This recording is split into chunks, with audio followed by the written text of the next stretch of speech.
श्रोतेहो नमस्कार.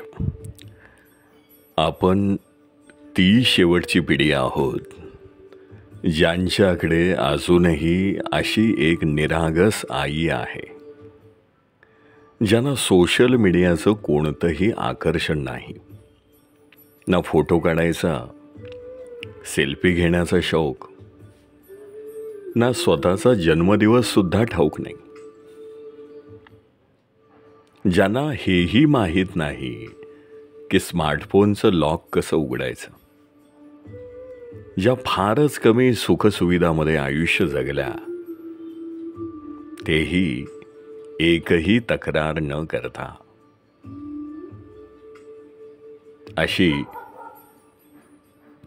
आपण ती शेवटची पिढी आहोत ज्यांच्याकडे अजूनही अशी एक निरागस आई आहे.